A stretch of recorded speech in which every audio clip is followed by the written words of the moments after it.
ఈ సంవత్సరము మళ్ళీ కూర్చోండి. ఈ సమయంలో ఈ సంవత్సరం ప్రభు మనకి ఇచ్చిన వాగ్దానం, ఈ సంవత్సరము ప్రభు మనకిచ్చిన వాగ్దానము అది పాట రూపంలో ఉంటే దాన్ని మర్చిపోకుండా ఉంటాం మనం. అందుకనే పాట రూపంలో దేవుడు తన కృపను బట్టి ఆశీర్వాదాలలో ఒకటిగా ఈ వాక్యం ఇచ్చాడు, క్యాష్ ఇచ్చాడు. అది ఎట్లా అంటే క్యాష్ వచ్చింది కదా, ఈ కీబోర్డ్ వచ్చినప్పుడు దాంట్లో మొట్టమొదటి పాట ఏం పాట ఏమో లేక దేని ఉపయోగించామంటే మన గురువారం వచ్చింది, బుధవారం అనుకుంటే మన బుధవారం వచ్చింది.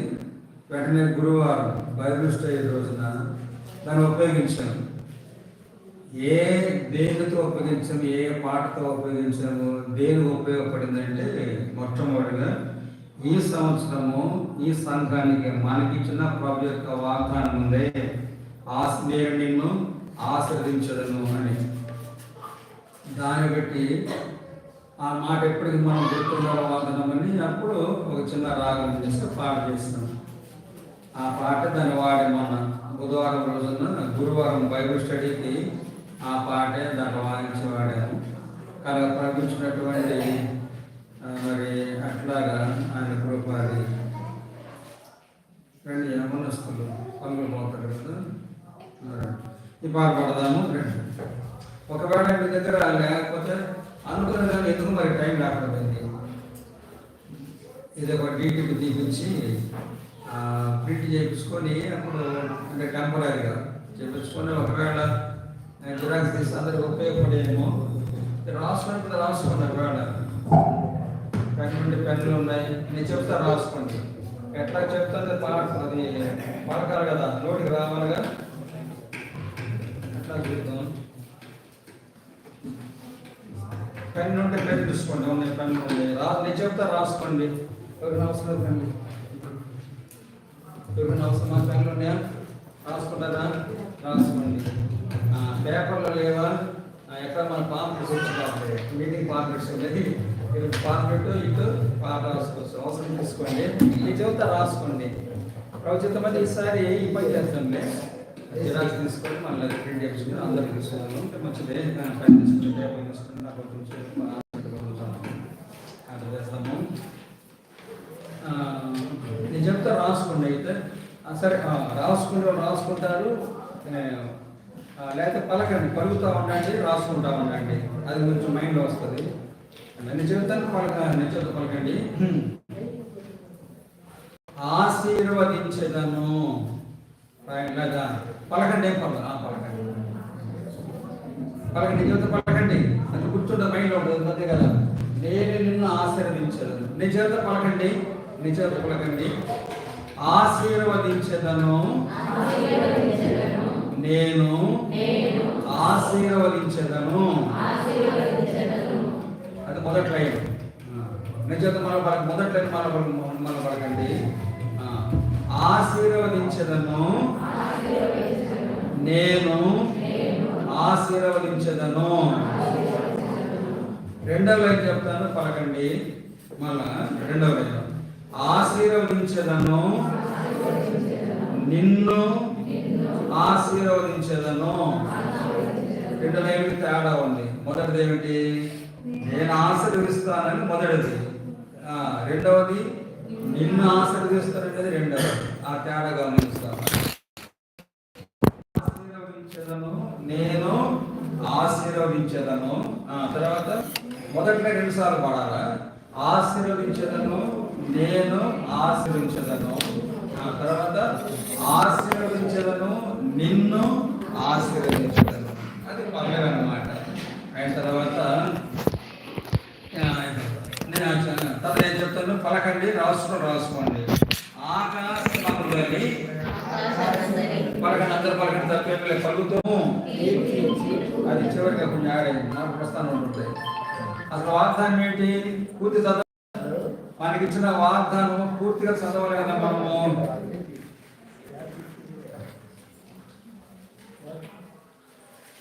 ఆదికాండము 22వ అధ్యాయం. ఆదికాండము 22వ అధ్యాయము 17వ వచనం. ఇది ప్రభు మనకి ఇచ్చిన వాగ్దానంలో పూర్తిగా అన్నమాట. పూర్తిగా ఈ వచనం కూడా నేను చెప్తాను పలకండి. వచనం మొత్తం పలకండి. నేను చదువుతాను, అది మన మైండ్ ఉండిపోద్ది. నేను చెబుతాను, పలకండి. మనకి ఇచ్చిన వాగ్దానం ఏంటంటే ఆదికాండము 22వ అధ్యాయము 17వ వచనంలో ఇలా వాగ్దానం. ఆ వచనం నేను చెప్తాను, పలకండి. నేను నిన్ను ఆశీర్వదించి ఆకాశ నక్షత్రముల వలెను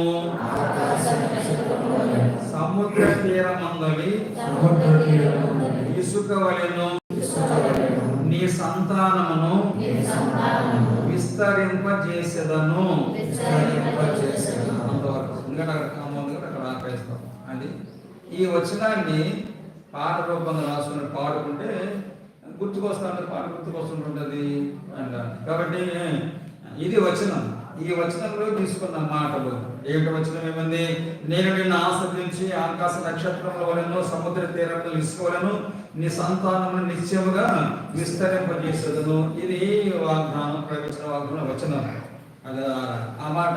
అప్పుడు ఇది పాట. ఎట్లాగా నేను చెబుతున్నా కదా, ఆశీర్వదించదను, నేను ఆశీర్వదించదను, ఆశీర్వదించదను, నిన్ను ఆశీర్వదించదను.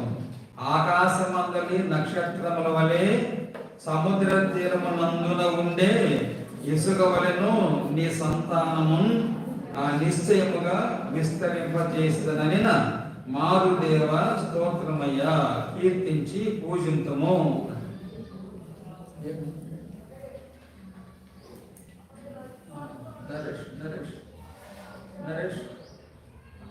నరేష్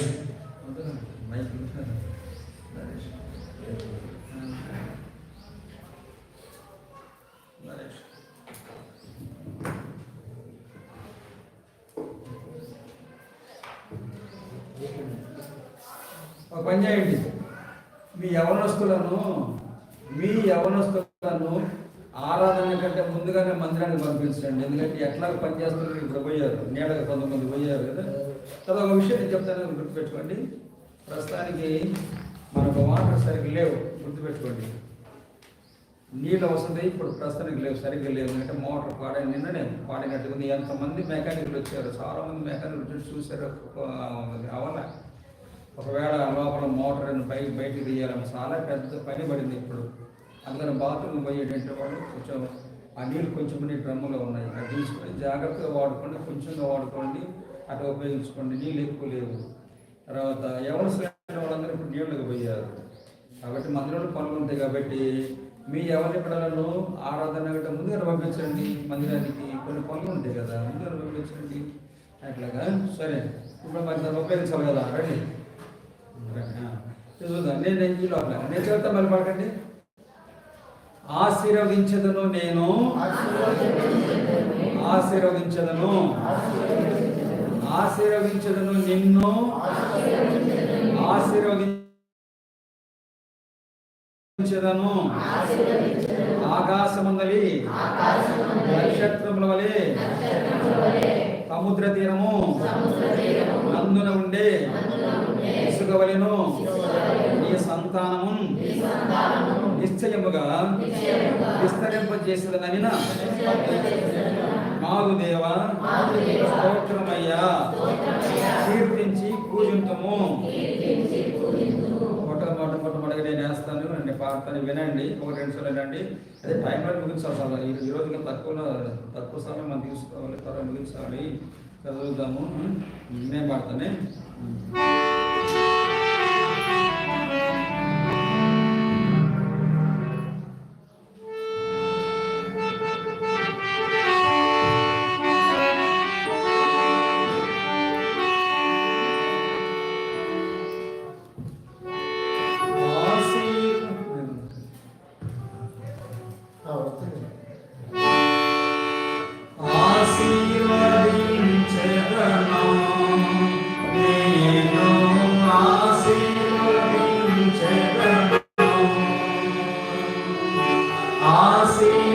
ఆశీర్వదించెదను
బాగుంది. తర్వాత సంగీతం దృశ్యం ఉన్నారు కాబట్టి దాన్ని మార్పు అంటే ముందుకు మార్పు పెట్ట చూద్దాంలేండి. అది చేస్తాను, ప్రస్తుతానికి అది చేస్తాను. తర్వాత ఇప్పుడు వాద్యం తీసేది ఎందుకంటే వాద్యం తెచ్చుకున్నప్పుడు కదా ఆ పాట రాగం అనుకోవాలి కదా. తర్వాత పాయింట్ సర్కులు తగ్గుతాను.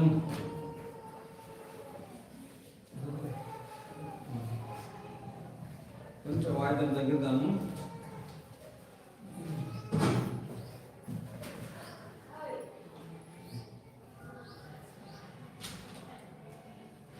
సరే వినండి, ఒకసారి వినండి.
కలిసిపోవడానికి అయ్యాను చూద్దామా.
కింది బాగా అనిపిస్తుంది, అందుకని అది పెట్టామండి. సరే నిన్ను పెట్టవచ్చు. సరే నిన్ను పెట్టి పాడదాం అనుకోండి, ప్రభుని మనసు సరే నిన్ను పెడదాం. అక్కడ కొంచెం చేతులు మారుతుంది అనుకోండి. సరేనా చివరిగా అంతేనా టైం అవుతుంది మాకు అంతే కదా. మనం కలిసిపోవడం అందరం కూడా పాట రాదా, రాగం రాదా, రాగం కొంతమంది రాగం రాదు, రానే బాగుడు ప్రయత్నించాల్సి ఉంది. అట్లంటే గొంతు తీసి ప్రభు తీసుకొస్తాడు, ప్రయత్నించాలి వచ్చేస్తుంది కదా. చూడగా ఆశీర్వదించెదను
అసలు ఇది కదా, అసలు వాయిద్యం ఇది, తర్వాత దేవుని ఆశీర్వాదంలో భాగం ఇది, తర్వాత మొట్టమొదటి ఈ పాట నాకు ఆరంభించాం కాబట్టి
ప్రార్థన చేస్తాము.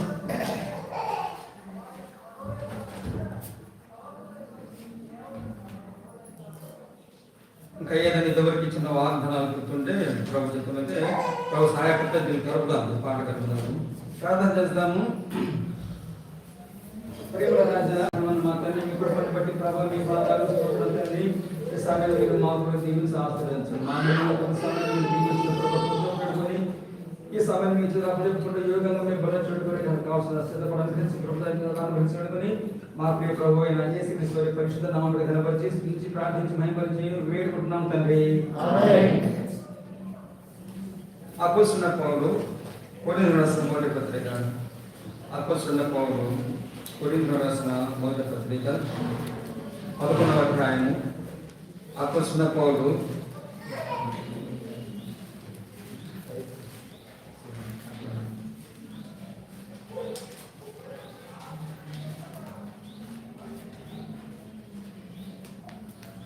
అపోస్తలుడైన పౌలు కొరింథీయులకు రాసిన మొదటి పత్రిక 11వ అధ్యాయము 28వ వచనం. 11వ అధ్యాయము 28వ వచనం మనం అందరం కలిసి చదువుదాము. కాబట్టి ప్రతి మనుష్యుడు తన చూడవలను, అలాగే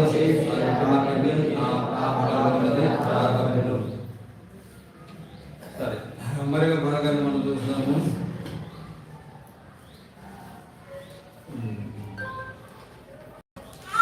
యోబు గ్రంథం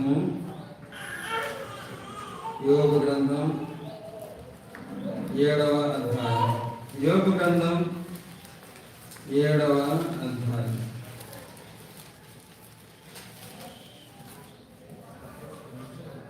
దానికంటే ఒకసారిగా చూద్దాము. 8వ అధ్యాయము యోబు గ్రంథము 8వ అధ్యాయం. 8వ అధ్యాయము ఈ వచనం చదివితే మనకు అర్థమవుతుంది. 7వ వచనం చదువుదాము. 7వ వచనం. అప్పుడు నీ స్థితి మొదట కొద్దిగా ఉండినను తుదను నీ మహాభివృద్ధి పొందుదువు. రవి లేఖన భాగం మనకు తెలుస్తుంది కదా. ఇందాక మనం చూసాము, ఘనుడైనటువంటి వాడు లేక ధనవంతుడైన వాడు, సమృద్ధి అయిన వాడు, వాడి స్థితి మనం చూసాము. వాడి యొక్క పరిస్థితులు ఎట్లా కూడా చూసాము. అప్పుడు ఇప్పుడు చూస్తే నీ స్థితి మొదట కొద్దిగా ఉండినా, మన చదివిన భాగం ఇద్దరు కనపడతా ఉన్నారు. ధనవంతుడు కనపడుతున్నాడు, లాజరు కనపడతా ఉన్నాడు. మనకు తెలుసు లాజర్ను చూస్తాం మనం. లాజరు అర్థమైపోతా ఉంది. లాజరు పరిస్థితి ఏమిటో, ధనవంతుని పరిస్థితి ఏమిటో. ఈ ధనవంతుడు కానీ లాజరు కానీ భూమి మీద పక్కపక్కనే ఉన్నాడంతే. కాకపోతే లాజరు ఇంట్లో ఉన్నాడు, హాయిగా బలగా చాలా అదిగా ఉన్నాడు, వాటి దగ్గరే ఉన్నాడు. లాజరు ఉన్నాడు, ఎక్కువ దూరం ఏం లేదు, దగ్గరే. అక్కడ కాకపోతే ఆయన లోపల ఉన్నాడు, అయినా బయట ఉన్నాడు అంతే, చాలా దగ్గరగా ఉన్నారు. మన చుట్టూ కూడా అటువంటి వాళ్ళు ఉంటారు, వాళ్ళ మధ్యలో మనం ఉన్నాం.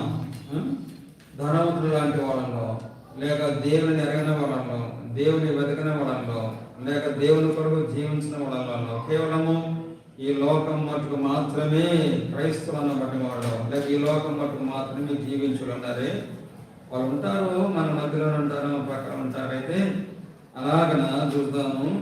ప్రపంచాడు యోగ గ్రంథంలో మాట ఉంది, మొదట నీ స్థితి కొద్దిగా ఉన్నను, మొదట నీ స్థితి కొద్దిగా ఉన్న తుదకు మహాభివృద్ధి పొందుతావు అని.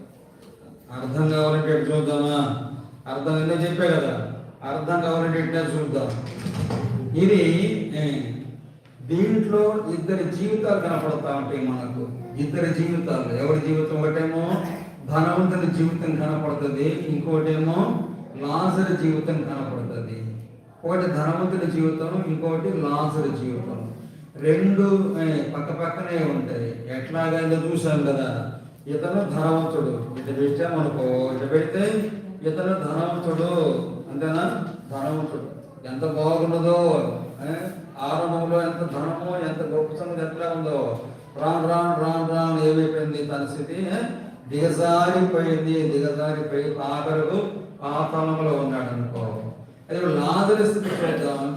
లాజరు స్థితి చూస్తే ఇది లాజరు స్థితి, ఏది లాజరు స్థితి, ఇది లాజరు స్థితి, అంతేనా?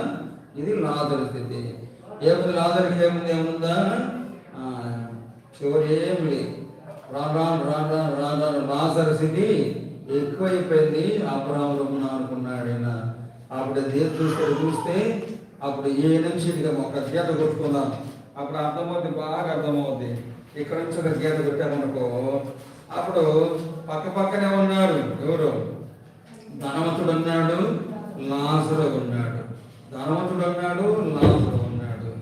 ఇవన్నీ ధనవంతుడి, ఇవన్నీ లాజరు. అప్పుడు కూడా ఎట్లా ఉందో, ఇది ధనవంతుడు, ఇదేమో లాజరు. ధనవంతుడు చూడు ఎంత ఉందో, ఎంత ధనము, ఎంత గొప్పదనం చూడు ధనవంతుడికి. అయితే పక్కన ఎంత ఉందో లాజరుకు? కొంచెమే ఉంది. ఇంకా చూడు ఎట్టుందో. లాజరు ధనవంతుడు, ఆ ధనవంతుడిది ధనవంతుడి విషయం తగ్గుతా ఉంటే తగ్గిందా? రాను రాను తగ్గిందా? అప్పుడు లాజరు స్థితి చూడు ఎట్టుందో. మొదట కొద్దిగా ఉంది, రాను రాను ఎట్టుందంట, అయిపోయింది. ఒక దాంట్లోనే ఇద్దరు జీవితాలు కనపడతా ఉన్నాయి. మన పక్కనే ఉంటాడు ధనవంతుడు, ధనవంతుడు పక్కన లాజరు ఉన్నాడు. ఇది ధనవంతుడు. ఏమి ధనవంతుడు, ఏం ఐశ్వర్యవంతుడు, ఏముంది? దేవుని లేని ధనము, దేవుడు లేనటువంటి ఐశ్వర్యము, దేవుని లేని జీవితం దాంట్లో కూడా రాను ఏమైందంట, తగ్గిపోయింది. ఏమి లేదు వాళ్ళకి, పాపాలని గట్టి అయిపోయింది. అదే లాజరు ఉంది. లాజరు ఏముంది? మొదట ఏముంది? లాజరు కొంచెమే కొంచెమే కొంచెమే కొంచెమే కొంచెమే. అప్పుడు ఆయన గురించి అయితేనా అతడు ధనవంతుడు మనం చదివేటప్పుడు అతడు ధనవంతుడు, అతడని ఉంది. అది లాజరు నుంచి చూపించు. మరి మనం చదివేటప్పుడు వాడనుంది లాజరు గురించి. వాడు అవసరమైతేనే మన దగ్గర కొంచెం గౌరవంగా మాట్లాడేది.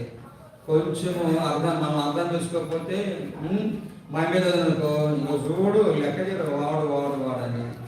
కాబట్టి దేవుని దృష్టిలో ఒకవేళ లాజరు గొప్పవాడే, మనుషుల దృష్టిలో వాడు. ఒకవేళ మరి పరిశుద్ధాత్మ దేవుడైన లాజరు గురించి రాసేప్పుడు వాడినందుకు ఏమో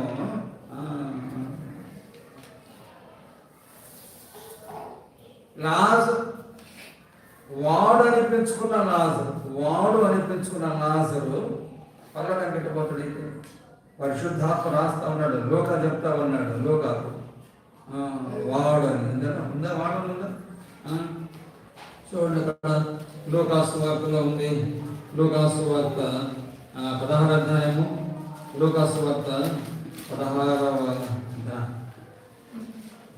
అధ్యాయం. లోకాసు వార్త 16వ అధ్యాయం 20 చదవండి.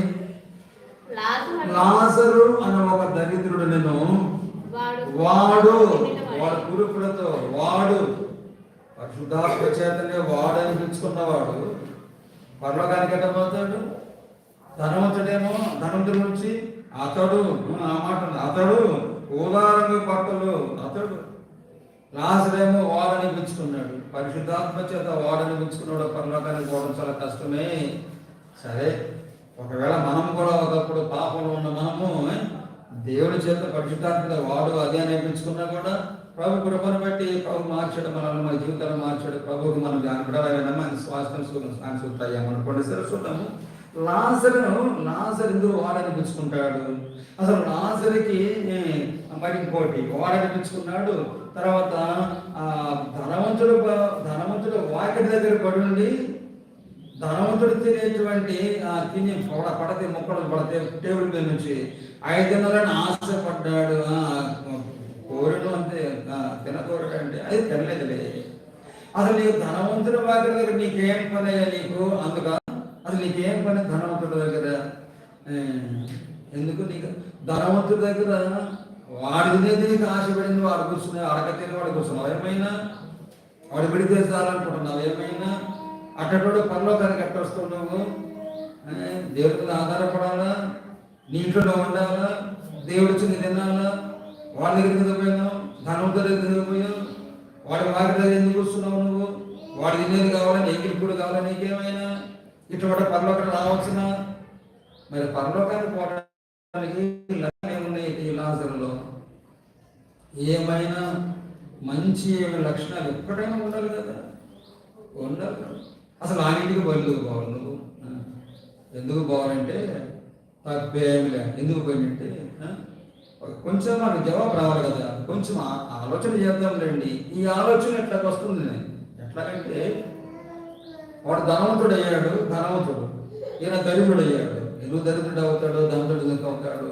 ఎందుకు ధనవంతుడు? డబ్బు డబ్బు డబ్బు వస్తానే డబ్బు చేకూరుతుంది వస్తానే ఉంది. ధనవంతుడు అయిపోయాడు. ఈయన దరిద్రుడు అయ్యాడు. ఎందుకు దరిద్రుడు అయ్యాడు? యేసు ప్రభు వారు దరిద్రుడు ఈ లోకంలో వచ్చినప్పుడు యేసు ప్రభు ఆరంభంలో దరిద్రుడా? పరలోకంలో ఆయన ధనవంతుడు. యేసు ప్రభు వారు మన కొరకు ఏమయ్యాడు? ఆయన ఏమయ్యాడు? మనకు దరిద్రుడు అయ్యాడు. మరి అటువంటిప్పుడు వీడు ధనవంతుడు, డబ్బు చేకూరుతా ఉంది, డబ్బు వస్తూనే ఉంది, ఎక్కడెక్కడ డబ్బులు వస్తూనే ఉంది. అటువంటిప్పుడు లాజరు ఎందుకు దరిద్రుడు అయ్యాడు? లాజరు తనకున్నటువంటిది, లాజరు తనకున్న ధనమంతా కూడా, తనకున్నదంతా కూడా ఏం చేశాడు? వీడికి ఇచ్చాడు. మళ్ళీ ఇస్తానంటే ఇచ్చిండేమో అంతే. మళ్ళీ ఇస్తాడు, ఇచ్చాడు. మళ్ళీ ఇస్తాడు, ఏమన్నాడు? 100,000 1,00,000 లక్షలు తీసుకొని, కోట్లు తీసుకొని ధనవంతుడు అయ్యాడు. అప్పుడు ఏమయ్యాడు? చెప్పండి, దరిద్రుడయ్యాడు. మరి దరిద్రుడయ్యాడు. అది ఇప్పుడు ఏం చేస్తున్నాడు? నువ్వు నాకు తీసుకున్నావు కదా, ఇస్తానన్నావు కదా, నేను నా దగ్గర తీసుకున్నావు నువ్వు. వేరే కారణాలు ఏం చెప్పారండి? వేరే కారణాలు నా దగ్గర నువ్వు తీసుకున్నావు, తిప్పుతున్నావు, రేపు అంటున్నావు. నువ్వేమో ధనవంతుడు అవుతావు, నేనేమో దరిద్రుడు అవుతావు. నేను ఇప్పుడు ఏం చేయాలంటే నువ్వు ఇచ్చేంత వరకు కూడా నేను ఏం కూర్చుంటా. నా జవాబు ఎందుకంటే ఏమొస్తుంది? నా డబ్బు నేను అక్రమంగా అడగటంలే, నేను మోసం చేయటంలే, నాకు రావాల్సింది నాకు ఇస్తే నేను పోతా అని ఏం చేశాడు? ధనవంతుడు లాస్ట్ ఏం చేసి ఉండొచ్చు? వాడి గడప దగ్గర కూర్చున్నాడు. అయితే ఒకసారి శోధన వస్తుంది. నాకేమి ఆకలి అవుతుంది, ఆ నిన్నే రొట్టి ముక్కలు వస్తే బాగుండు. ఆశపడ్డాడు కానీ అడుకున్నాడు. ఏమైనా అడుకున్నాడా? అదన్నీ రొట్టెలు అడుకున్నాడా? కుక్క పక్కనే ఉంది. కుక్క తింటాడు ఏమైనా? కుక్క కూడా తినవాడిని తింటారా? కుక్క వచ్చి నాగుతుంది కదా నాసరను, కుక్క కూడా మొట్టలో వాడి. సరే చూద్దాం. మరి అటువంటిప్పుడు ఎందుకు వాడని పిలుచుకున్నాడు? తప్పేది ఏమైనా? నాకు రావాల్సింది నాకేమి అడుగుతున్నాను, నేను ఇచ్చేదాకా నేను పోనన్నాను, అక్కడ వారి దగ్గర పడుకుంటాను అన్నాడు అనుకున్నాడు. తప్పేది ఏమైనా? అయితే ఒక చిన్న పొరపాటు చేశాడు. ఈ లాజరు చిన్న పొరపాటు చేశాడు. ఏం పొరపాటు చేసి ఉండొచ్చు? ఏం తప్పు జరిగి ఉండొచ్చు? ఫిలిప్కి రాసిన పత్రిక చూద్దాము. ఫిలిప్కి రాసిన పత్రిక 1వ అధ్యాయము. ఫిలిప్కి రాసిన పత్రిక అంటే నాకు చదువుతుంటుంటే చదవండి. ఫిలిప్పీయులకు రాసిన పత్రిక 1వ అధ్యాయము 9వ వచనం చదవండి. మీరు శ్రేష్టమైన కార్యములను వివేచింపగలవారగుటకు మీ ప్రేమ తెలివితోనూ సకల విధములైన అనుభవ జ్ఞానముతోనూ కూడినదై అంతకంతకు అభివృద్ధి పొందవాలని యోచాలండి. ఏంటంటే మీ ప్రేమ తెలివితోనూ సకల విధములైన అనుభవ జ్ఞానముతోనూ. లాజరు ఏం చేశాడంటే, లాజరు ధనవంతుడే, అన్నీ ఉన్నాడే, డబ్బు ఉన్నాడు, బాగుంది. అది వాళ్ళ దగ్గర ఏమి లేవన్నమాట. అప్పుడు ఏం చూస్తుంటాడు, నాకు కావాలి డబ్బు, కొంచెం సార్. ఇప్పుడు లాజరు ఏం చేశాడంటే, వాళ్ళకి ఇచ్చి మొత్తం పెట్టి లాజరు ఏమయ్యాడు, దరిద్రుడు అయ్యాడు. పొరపాటు ఏమిటంటే, నువ్వు ప్రేమ చూపించవచ్చు కానీ, అంతేనా? ప్రేమ చూపించు. నువ్వు ప్రేమ చూపించినప్పుడు ఎక్కడ చూపించాలా? తెలివితో చూపించు ప్రేమ. తెలివి ఒకటి ప్రేమ చెప్పి గుడికి పోబాకు, ప్రేమ అని చెప్పేసి ఇవ్వబాకు. నీ ప్రేమ ఎట్లుండాలో తెలిసిన తెలివిగా ఉండాలి. నీ ప్రేమ తెలివిగా ఉండాలి. చూడటానికి సమయం లేదు కానీ రాజు కొడుకు నీ పేరు లేదు, టైం లేదు. రాజు కొడుకు ఆ రాజుకు భార్యలు ఉన్నారు. ఒక భార్య పుట్టినవాడు ఈ కొడుకు ఏం చేశాడంటే, ఆ తండ్రికి ఇంకో భార్య ఉంటే వారి కుమార్తె మీద అంతేనా సొంత చెల్లెలు అవుతుంది. తల్లి వేరే, తండ్రి ఒకటే, తల్లులు వేరైతే ఈ కొడుకు వీడికి ఆ మీద కన్ను పడింది, ఆ యవనస్తుల మీద కన్ను పడింది. అప్పుడు ఏమంటాడు అతను ఏమన్నాడు, ఎట్లయినా సరే ఆ అమ్మాయిని చెడగొట్టాడు, ఉపయోగించుకోవాలి అన్నాడు. నాకు వంట చేసి పెట్టాలి. ఎవరు చేసి పెడతారో వంట, అమ్మాయిని పంపించు, ఏమవుతుంది నీకు చెల్లెలు అవుతుంది, కాకపోతే తల్లి వేరే. అప్పుడు అమ్మాయిని పంపిస్తున్నా ఎందుకు అప్పుడు వంట చేసి పెడుతుంది, నాకు వడ్డేస్తుంది, బాగుంటుంది, అర్థంగా ఉంది, ఆ వంట అసలు ఇస్తున్నది మీకు చెప్పాడు. అప్పుడు వచ్చింది చెల్లెలు వచ్చింది, బిడ్డ వచ్చింది. ఓషగలా నీ ప్రేమ ఎట్టున్నా చెప్పు. తెలివిగా ఉండాలి. ప్రేమ తెలియదు. అన్నే కాదంటాంలే. ఎందుకు పిలిచాడు? ఇంతమంది ఆడవాళ్ళు లేరా, ఇంతమంది లేరా ఆ రాజ్యంలో, ఆ దేశంలో, ఊళ్ళో, ఇంట్లో నువ్వే కావాలన్నా అన్న కదా అని చేస్తాను. పోయి వంట చేసింది, వంట చేస్తా ఉంది. వంట చేసి ఊరుకుంటాడా? నువ్వు కూడా వడ్డించు. వడ్డితే మీరందరూ పోండి. రాజకుమారుడు ఎంతమంది పని వాళ్ళు ఉంటారు అతని దగ్గర, మీరందరూ పోండి. అప్పుడు తెలివి ఉండొద్దు, పూర్తి అమ్మాయికి తెలివి ఉండొద్దా? అందరూ పోండి. అందరూ పోయినారు. రాజు కొడుకు చెప్పాలి చెప్తే విన్నారుగా, అందరూ పోయినారు. అందరూ పోయిన అమ్మగారు కదా లోపల తెలివి తక్కువది, లోపల పోయి వంట చేస్తా ఉంది. వంట చేసిన కదా, వంట చేసి వెళ్ళిపోకూడదు. వడ్డించు అమ్మ. ఒక ప్రేమ. ఇప్పుడు చెప్పండి, ప్రేమ తెలివిగా ఉండాలి, తెలివి తక్కువ ఉండాలి చెప్పండి. నువ్వు ప్రేమ తెలివిగా ఉండాలి. ప్రేమించడం తప్పుగానే కాదు, సహాయం చేయటము తప్పుగానే కాదు, ఆదుకోవటం తప్పుగానే కాదు. అదేం దాంతో పడి తెలివి ఉండాలి. తర్వాత అనుభవ జ్ఞానం కూడా ఉండాలి. అనుభవం రాలి మరి వచ్చిందా? అనుభవం లేదు, ఏం చేస్తుంది మరి? ఇప్పుడు చెప్పండి, లాజరు తెలివి తక్కువని ప్రేమించినట్టుగా ఉన్నాడు, ఆలోచన చేయలేదు, అది మొత్తం తీసుకుంటున్నాడు లేదు, రిటర్న్ లేదు, ఆయన అనుకోలేదు కదా. ఇవ్వడమే పని ప్రేమ క్రీస్తు పేరు చెప్పుకుంటాడు వాడు, మోసం చేస్తున్నాడు అన్నమాట. మీ దేవుడు ప్రేమలో కదా, నీ దేవుడి ప్రేమ ఈ మొత్తం ఇచ్చినాడు. ఇప్పుడు తీసుకున్నాడు, మనకి రిటర్న్ ఇయట్లేదు కాబట్టి నేను మోసం అనకూడదా? ప్రేమ మొత్తం అవుతుంది. ఇప్పుడు వచ్చుండదు లాజరుకు అనుభవ జ్ఞానం వచ్చుండదు. ఏమన్నా అబ్రాహాం రొమ్ముని పోయిన తర్వాత దిగొస్తాడు. ఏమైనా అబ్రాహాం రొమ్మును ఆనుకున్నప్పుడు లాజరు ధనప్పుడు అడుగుతుండే కదా, ఏం అడుగుతున్నాడు? ఆ లాజరును పంపించుకున్నప్పుడు లాజరు అబ్రాహాం అడగొద్దా? అయ్యా ఒక్కసారి నాకు అవకాశం ఇయ్యా, నేను పోతున్నా అన్నాడా? లాజరు అన్నాడా? అనుభవ జ్ఞానం వచ్చిందా నాకు? నేను భూమి తిన్నప్పుడు నా మొత్తం తిన్నావు నువ్వు. ఎక్కడ దేవుడు కాల్పడి రక్షించడానికి పైన చేర్చాడు. ఇప్పుడు కిందికి దిగొచ్చినందుకు మొత్తం కాజేస్తావు. ఏం కాజేస్తావు? నా స్థానాన్ని కాజేస్తావు నువ్వు అంతే. అబ్రాహాం రూపంలో రెండోసారి పోకుండా చేస్తున్నావు అంతే. ఏదో చేస్తావు, నన్ను పాపం దింపుతావు, అది పోతుంది నాకు అనుకొని అనుభవ జ్ఞానం చేత లాజరు ధనవంతుని విషయంలో రెండోసారి తనని అడగలేడు. అని నేను అడగనట్టుగా అనుభవ జ్ఞానం. కాబట్టి నీ ప్రేమ తెలివిగా లేదు కాబట్టి, తెలివి తక్కువగా ప్రేమించావు కాబట్టి, అజ్ఞానంగా ప్రేమించావు కాబట్టి, ప్రేమ గల దేవుడు, తండ్రి అయిన దేవుడు, పరిశుద్ధాత్మ దేవుడు నిన్ను వాడనాల్సి వచ్చింది. అంతే, అంతకంటే తప్పేం లేదు. మంచోడే, తెలివిగా ఉండాలి, సరిపోతాం కూడా. కాబట్టి లాజరు కొంచెం దేవుడు అడగాల్సింది, దేవుడు ఆధారపడలేదు, ఏదోలే మొత్తానికి ఓదానిపించుకున్నాడు. అయితే ప్రేమ గలవాడు దేవుడు అయినా కూడా చూడండి, ఉన్నది రొట్టెల కోసములే. రొట్టెల కోసం ఉండే పని అయితే కుక్కలు వేసినప్పుడు అదే తినేవాడు కదా, అది తినేవాడు. తిననే అనుకున్నాడు, శోధించిందంటే సాతానుడు తినలేదు, నిష్ఠగా ఉన్నాడు అంతే. అదే దేవుడు చూస్తూ ఉన్నాడు. ఆకలైనా సరే రొట్టె మొక్కలు కాదు, నాకు రావాలి న్యాయంగా అన్నాడే కానీ ఆశపడి అట్లాగా మరి ఆ రొట్టెలు మొక్కలు తిన్నవాడు కాదు. ఆకలైనా చచ్చిపోతా కానీ నేను ఎట్లా గడక తినను, లేదా వాడిని అన్నాడు అనుకున్నాడు. అట్లే ఉండిపోయినాడు. దేవుడు చూస్తానే ఉన్నాడు. అటేమో తనకి తనకి ఇచ్చిన రావాలని న్యాయంగా కూర్చున్నాడు. ఒకవేళ ఆశ కలిగినా కూడా, ఆకలైనా కూడా ఆశించకుండా ప్రత్యేకంగా ఉన్నాడు. కాబట్టి అప్పుడు సెలెక్ట్ అయ్యాడు దేవుని రాజ్యంలో. అబ్రాహాము అనుకోవడానికి పోయాడు. అందుకని ఇప్పుడు చూద్దాము. ఇప్పుడు లాజరు స్థితి చూద్దాం. లాజరు స్థితి చూస్తే ఎక్కడంట, మొదట ఏముంది చెప్పండి, చెవులు గిడానుకుందామా? మొదట ఏముంది, ఏం నీళ్ళు అనమాట, ఏం లేదు. అయితే రాను లాజరు విషయంలో పరలోక రాజ్యంలో ఎక్కువైపోతా ఉంది. కాబట్టి ఇద్దరి జీవితాలు ఉన్నాయి. ఇక్కడ చూస్తేనే ఇదే ముఖ్యమో ధనవంతుడికి, ఈ లోకస్తుడు జీవితం ఏం లేదు, చివరిలో ఏం లేదు, గట్టి అంతే. అయితే ఇది లాజరు జీవితం.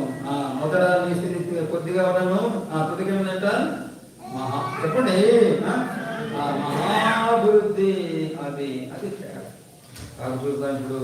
అప్పుడు మనం చదివాము యోగు గ్రంథంలో మనం చూసామే, 7వ అధ్యాయము 8వ వచనం చదివామే.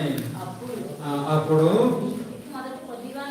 నీ స్థితి మొదట కొద్దిగా ఉన్నను, తొదను నీవు మహాభివృద్ధి పొందుతావు. ఎప్పుడంట అక్కడ చూడాలి మనం.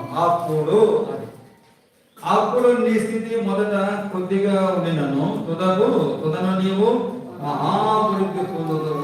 ఎప్పుడంట తర్వాత చూద్దాము. మనకు తెలిసిన భాగాలు మనం చూద్దాం. అది 8వ అధ్యాయం 5వ వచనం చదవండి. 5వ వచనం నుండి 5 వచనం. నీవు జాగ్రత్తగా దేవుని వెదకని ఎడల, సర్వశక్తులకు దేవుని బతిమాలుకుని ఎడల, నీవు పవిత్రుడవై యథార్థవంతుడమైన ఎడల నిశ్చయముగా ఆయన యందు శ్రద్ధ నిలిపి నీ నీతికి తగినట్టుగా నీ నివాస స్థలమును వర్ధన చేయను. అప్పుడు నీ స్థితి మొదట కొద్దిగా ఉండను, తొందరగా మహాభివృద్ధి పొందదు. ఏం చేయాలా? అప్పుడే వచ్చేది. అప్పుడే లాజరు జీవితం, లాజరు అనుభవంలోకి వస్తాం మనం, లేదా ధనవంతుని అనుభవంలోకి వస్తూ ఉంటాం మనం అంతా. కాబట్టి లాజరుకి అనుభవం రావాలంటే ఇదిగో ఇదన్నమాట. ఏం చేయాలంట? ఒకటి, నీవు జాగ్రత్తగా దేవుని వెతకాల, జాగ్రత్తగా వెతుకో. తెలివి ఉండాలా, తెలివి జ్ఞానం ఉండాలా. కనపడదల్లా దేవుడు కాదు, కనపడదల్లా దేవుడి చిత్తం కాదు, కనపడదల్లా దేవుడు కానీ జాగ్రత్తగా వెతుకో, జాగ్రత్తగా వెతకాల. వెతకటం ఏంది? దేవుడు వెతకటం ఏంది? ఒకవేళ మందిరాలు అయితే వెతుకుతాం, ఊరికి పోతే మన మందిరం ఎక్కడ ఉంది, మన సమస్య వెతికి ఎక్కడికి పోతాం మనం. దేవుని వెతకటం ఏమిటి? దేవుని వెతకడానికి ఒక మార్గం ఉంది, ఒక సాధనం ఉంది దేవుని వెతకడానికి. ఏం సాధనం అది? బయటికి భాగంలో పెట్టండి. అపోస్తల కార్యంలో 15వ అధ్యాయం, దేవుని వెతకడానికి సాధనం ఒకటి ఉన్నది. అపోస్తల కార్యంలో 17వ అధ్యాయం, అపోస్తల కార్యంలో 17వ అధ్యాయము 26వ వచనము, 17:26 త్వరగా. మరియు యావత్ భూమి మీద కాపురం ఉండుటకు ఆయన ఒకటి నుండి ప్రతి జాతి మనుషులను సృష్టించి, వారు ఒకవేళ దేవుని తడవలాడి కనుగొందురేమో అని తనని వెదకు నిమిత్తము నిర్ణయ కాలమును వారి నివాస స్థలం యొక్క పొలిమేరలను ఏర్పరచెను. ఆయన మనలో ఎవరికి దూరముగా ఉండేవాడు కాడు. ఏమిటంట? వెదకాల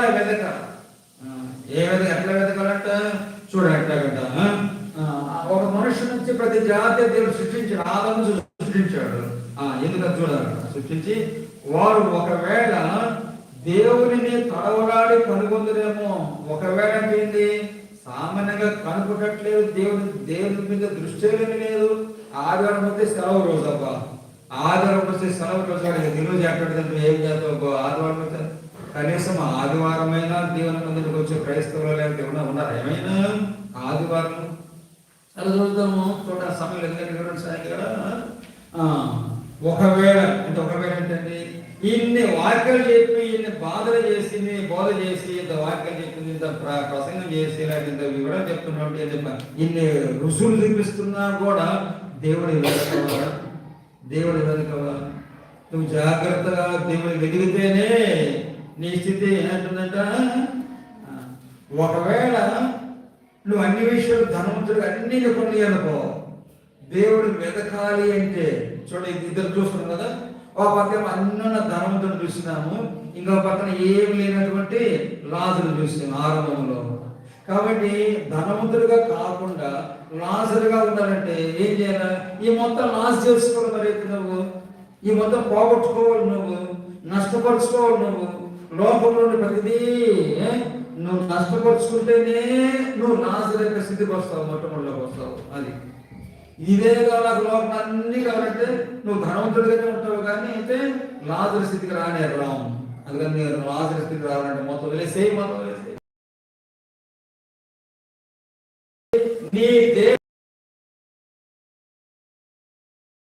నీ దేహంతో వెతకాలి. నీ దేహం ఎక్కడ పెట్టుకొని నేను దేవుడు ఎదుగుతున్నట్టు ఎక్కడ వచ్చి తడవలాడు చూడు. నీ ఆత్మీయంగా తడవలాడు, లేక శరీరంగా ఉంటే తడవలాడు చూడు. ప్రయాణం చేయాల, నడవాల, రావాల, వెతకాల. ఇంట్లో కూర్చొని కూడా కాదు, అది అక్కడ ఉంటే కూడా కాదు. తడవలాడాలంటే సాధనం ఉంది. నీ అవయవాలు ఉన్నాయి, ఆత్మీయ అవయవాలైనా బాహ్య శరీర అవయవాలైనా ఏం చేయాలా? అవి ఉపయోగించి తగలాడ అప్పుడు తగలిస్తారా? ఏమండి తగలిస్తారా? అందరైనా తగలిస్తారా అనుకో, తగలాల్సి ఉంది. ఏం చేస్తాం? తగలాల్సింది. అబ్బో ఈయన వాక్యం చేస్తే వాళ్ళ తగులుద్ది నీకు తగిలితేమండి. తగలి నాకు దగ్గర నాకు మంచిది పో, నా దగ్గర మంచిది గడ్డ చెప్పిన అర్థం తీసుకుంటా మంచిదే ఒక తగిలి అయితే వాక్య రూపాయలు తగిలినా పర్వాలేదు, దేవుడు తగులుతాడు అంతే. అంటే ఇప్పుడు వాక్య రూపాయలు తగిలించడానికి కాదు, కానీ నేను చెప్పేది ఏంటంటే వెతకాలంటే చూడండి ఏం చేశాడంట. తలవరాడి కనుగొందరేమో అని ఏం చేశాడు? వెదకు నిమిత్తము నిర్ణయ కాలం వచ్చినప్పుడే వెతుకుతాడేమో. ఒక కాలం వచ్చేది, కష్టమైన కాలం వస్తుంది, సంతోషమైన కష్టం వచ్చినప్పుడేమో దేవుని దానికి వచ్చేది ఒక ప్రాధాన్యత చెబుతాము. అది లేకపోతే ఇంకేం చెబుతాం మనము? కాబట్టి నడవాల్సిందే, రావాల్సిందే.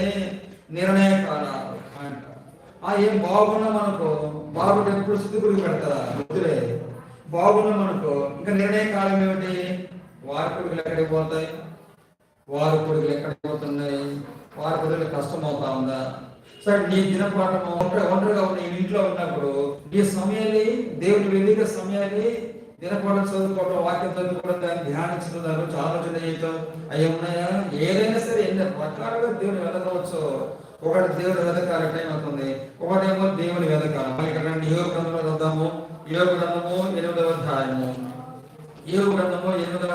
5వ వచనం. ఒకటి, నీవు జాగ్రత్తగా దేవుని వెతకని ఎడల. రెండవది ఏమిటంట? సర్వశక్తుడకు దేవుని బతిమాలుకొని ఎడల. రెండవది ఏమిటి? సర్వశక్తుడకు దేవుని బతిమాలుకొని ఎడల. అప్పుడు అది లేక విధానం ఉండొద్దు, అంతేనా? దేవుని వెదికేది లేకపోయినా, నడిచి మందిరానికి రాకపోయినా, వాళ్ళ దగ్గరికి రాకపోయినా కూడా కనీసం రెండవది ఏమిటంటే సర్వశక్తులకు దేవుని బతిమాలుకోవడం, ప్రార్థన చేయడం. బతిమాలుకోవడం, అయ్యా బతిమాలుకోవడం అంటారట. తర్వాత ఏంటంటే మూడవది, నీవు పవిత్రుడవై యథార్థవంతుడవైన కదా. సరే, అది కాబట్టి ఇది కాబట్టి దేవుడు ఉండాలి కదా. అంటే ప్రతిదానికి పరిశుద్ధాత్మ దేవుడు ఎక్కడ రాయడు, ఎక్కడ చెప్పడం చెప్పడు. ప్రతిదానికి క్రమం ఉంది, ఒక పద్ధతి ఉంది, ఒక సారం దిగొస్తా ఉంది. ఏమిటో సారము? మొట్టమొదటి సారం ఏమిటంటే, మొట్టమొదటి ఏం చేయాలంట, నువ్వు జాగ్రత్తగా దేవుని వెలిగితే అప్పుడు ఒక సంగతి బయటపడుతుంది. ఏం సంగతి బయటపడుతుంది?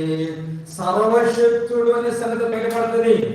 ఈ దేవుడు ఎట్టుకుంటే సర్వశక్తి గలవాడు, సర్వశక్తి గలవాడు. ఏం చెప్తున్నది, ఏం చెప్తున్నది? ఆయన ఆధారపడితే సాయం చేస్తాడు కదా, ఆయన ఆధారపడి సాయం చేస్తాడు. ఆయన ప్రేమ చాలా ప్రేమ గలవాడు. అది ప్రేమ గలవాడు కానీ దేవుడు తెలివితేటగా ప్రేమించాడు. ఆయన తెలియన్నది, జ్ఞానం ఉన్నది, ప్రేమిస్తాడు, ఆయన ప్రేమిస్తాడు. కాబట్టి దేవుడు ప్రేమ గలవాడు అని చెప్పేసి ఎక్కడ జీవిస్తే కాదు. ఆయన ఎటువంటి వాడు? సర్వశక్తి గల దేవుడు. ఎంత ప్రేమించగలడో అంత శిక్షించగలడు. సరిగ్గా లేకపోతే నీ దండము ఏమిటంటే, నీ దుడ్డు కదా నీ దండము నన్ను దుడ్డు కాడ కొడతలు. ఏ శత్రువు వచ్చినా కొట్టని దుడ్డు కట్ట ఉంది. శత్రువునే కదా మానవ దుడ్డు కట్ట నీకు ఉపయోగపడుతుంది. నీకు కూడా దుడ్డు కట్ట తర్వాత దండం ఉంది. దండం పొడుగుడు కాబట్టి దాన్ని అక్కడ తొంగుకుంటుంది. ఆ గొర్రెలకు ఆ కొమ్మలు రాగి మేత పెట్టాలి కూడా, రెండు ఉంటాయి. ఆయన దేవుడు ఎటువంటి వాడు? ఆయన సర్వశక్తి గల దేవుడు. ఎంత ప్రేమ చూపిస్తాడో అంత శిక్షిస్తాడు కూడా దారి రావడానికి. సర్వశక్తి గల దేవుడు.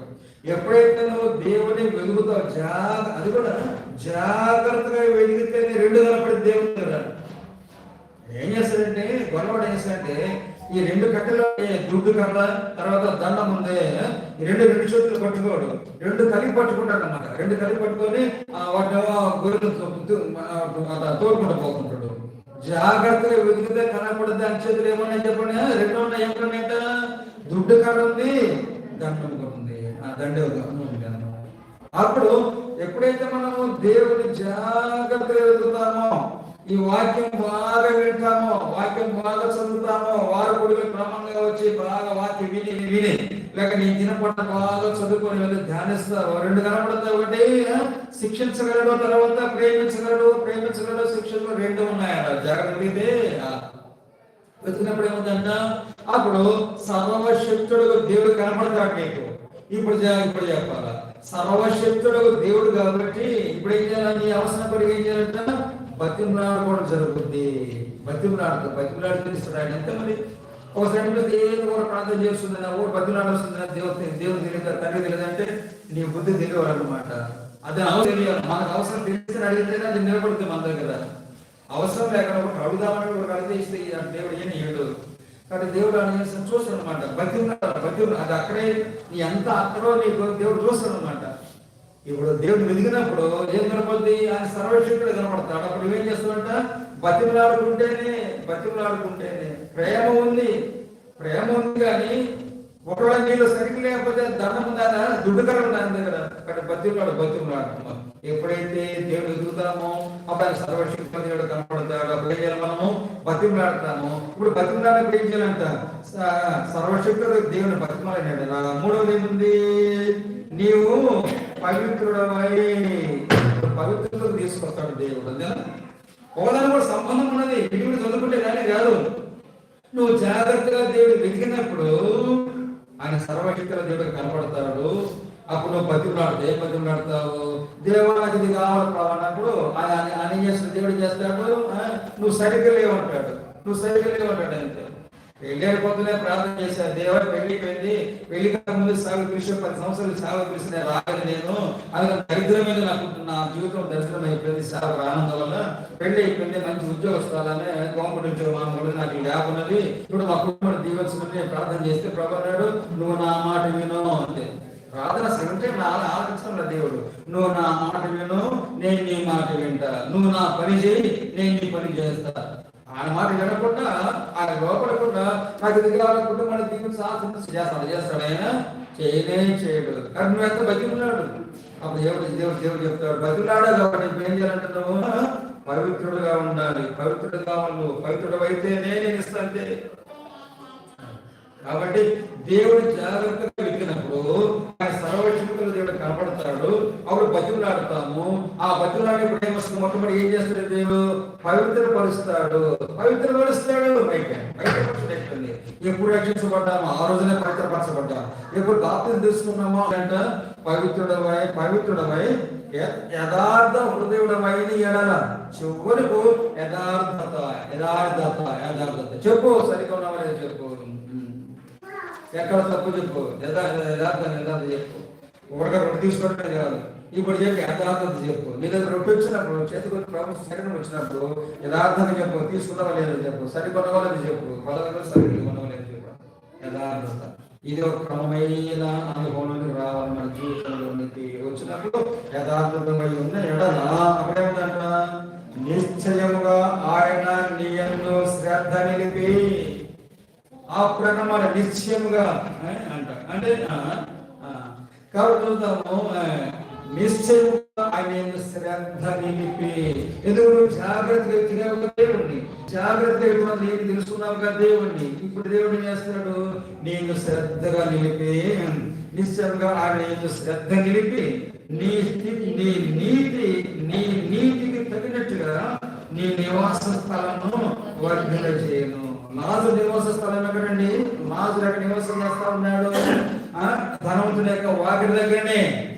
అయితే ఆ వర్ధినట్టు ఇక్కడ కనపడలే. ఆయన నివాస స్థలం, లాజరు నివాస స్థలం ఇక్కడ వర్ధినట్టు కనపడలే. ఇప్పుడు చెప్పండి, ఎక్కడ వర్ధిల్లింది చెప్పండి? నివాస స్థలం ఎక్కడ వర్ధిల్లింది? పరలోక రాజ్యంలో అపరాములమున ఆనుకునే స్థలం ఉంది. అది నిరీక్షణ, అది నీతి అంటే, అది విశ్వాసం అంటే. కాబట్టి చూద్దాం కదా, నీ నీతికి తగినట్టుగా నీ నివాస స్థలమును వర్ధన చేయను. అప్పుడు నీ స్థితి మొదట కొద్దిగా ఉన్నాను. ఒకవేళ ధనవంతుని యొక్క లాజరు పై అబ్రహాము దగ్గర పోయినప్పుడు కొంచెం జ్ఞానం ఉందనుకో. ఇప్పుడు జ్ఞానం కలిగిన పోయి రకమైనాడు. ఇది జ్ఞానం కలిగి నా మళ్ళా ధనవంతుడి కోసం వస్తున్నాడు. నాకు చాలా ప్రేమ ఉంది అబ్రహాము గారు, నేను చాలా జాలి గలవాడు, దయగలవాడిని అని అడుగుతుండే వచ్చాడు. ఏమైనా రానేదాల జ్ఞానంలో వర్ధిల్లుతా ఉన్నాడు. లాజరు పైన దేవుడు వర్ధిల్లుతా ఉన్నాడు. దేవుడు సరే పర్వకానికి పోయిన తర్వాత అయితే భూమి మీద సరే ప్రభు కొరకు మనము లాజరు లాంటి వాళ్ళమైతే మొత్తం తీసిపడే కాదు, నాకు ప్రభు కావాలా. లాజరు స్థితి సన్నగా ఉంది, కొంచెంగా ఉంది. చివరికి ఏంటంటే అపరాధం నాకుండా భాగ్యం ఉంది. కాబట్టి ఒకే పేజీలో ఏది కాదు చెప్పు, ఒకే పేజీ ఇద్దరు ఉన్నారు. లాజరు ఉన్నాడు, ఆ ధనవంతుడు ఉన్నాడు. ధనవంతుడు ఉన్నాడు. ఇది లాజరు జీవితము, ఇది ధనవంతుడి జీవితం. ఏది కావాలా? ప్రభు తీసుకొస్తాడు. ప్రభువుడి జీవితం ప్రభు సాయంత్రంగా ప్రార్థన చేస్తాము. మనం పరీక్షించుకుందాము. ప్రభు మనం ఆలోచిస్తున్నా.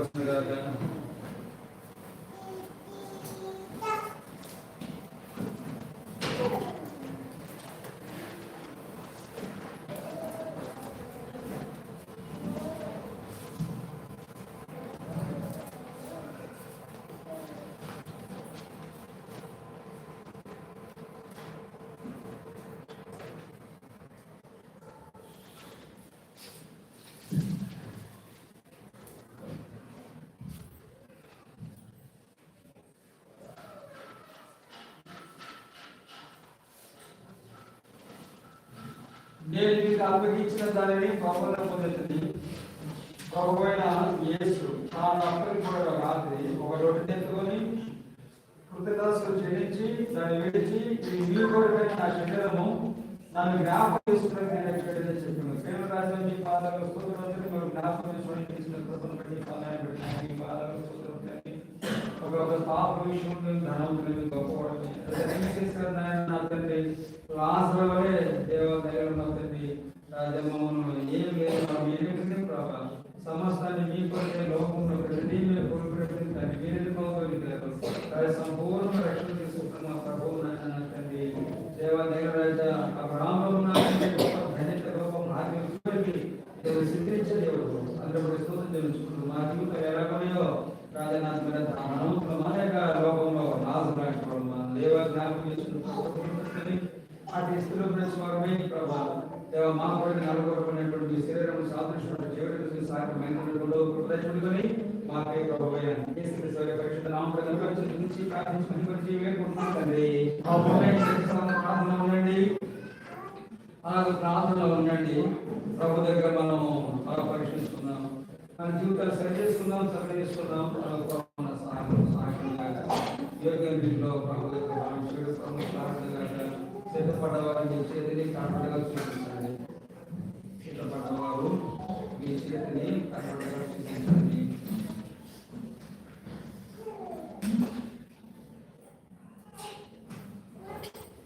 బ్రదర్స్ రండి, పాత్ర చూద్దాము. సహోదరుడు బ్రదర్స్ రండి, పాత్ర చూద్దాము. సిద్ధపడ్డవాడు అనగా ఏదైనా పొరపాటు ఉండొచ్చు, తప్పులు ఉండొచ్చు, పరిమితులు ఉండొచ్చు. సరి చేసుకుందాం, సరి చేసుకుందాం. ఇంకెంత కావాలంటాం, దేవుని దూరం ఉంటాం. సిద్ధపడ్డవాడు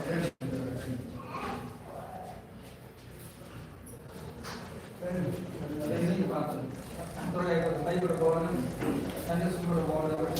రండి.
సిద్ధపడ్డవారి పాత్రను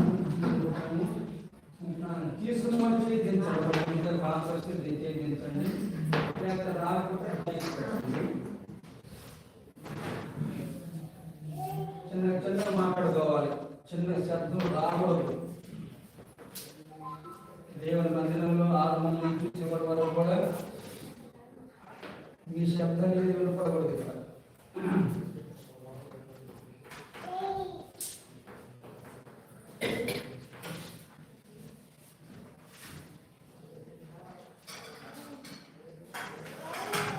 ఆ ప్రకారమే భోజనం అయిపోయిన ఆయన పాత్రను ఎత్తుకొని, ఈ పాత్ర నా రక్తము వలన మీరు దీనిలో త్రాగున్నప్పుడల్లా నన్ను జ్ఞాపకం చేసుకునే దీనిని చేయడానికి చెప్పాను. ప్రేమ రాజ్యాన్ని పాదాలు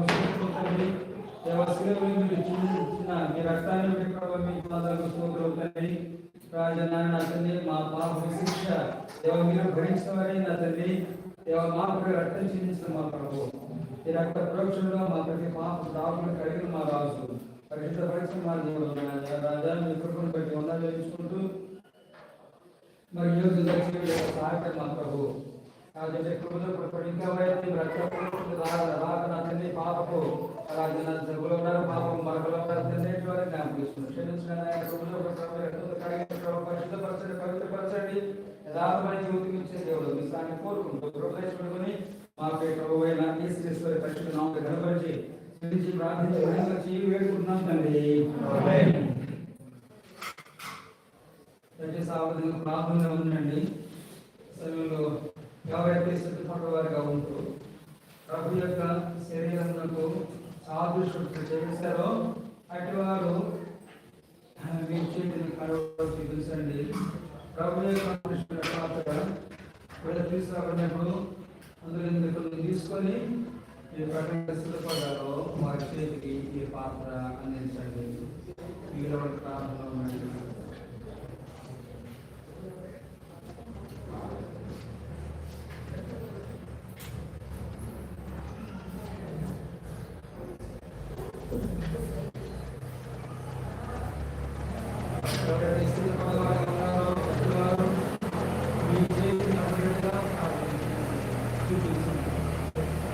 ప్రభు యొక్క రాజ్యమునకు సాధువులను కొంచెం తీసుకొని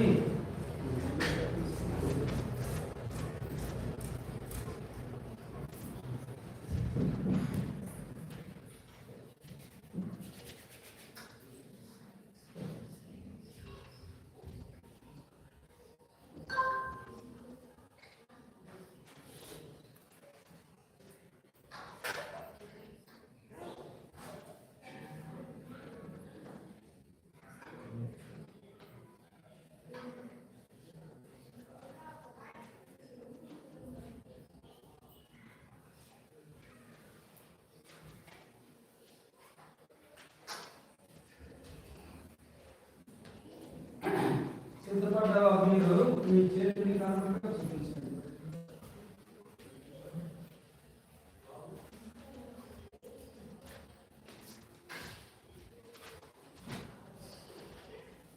మీ చేతిని కనపడగా చూపించండి.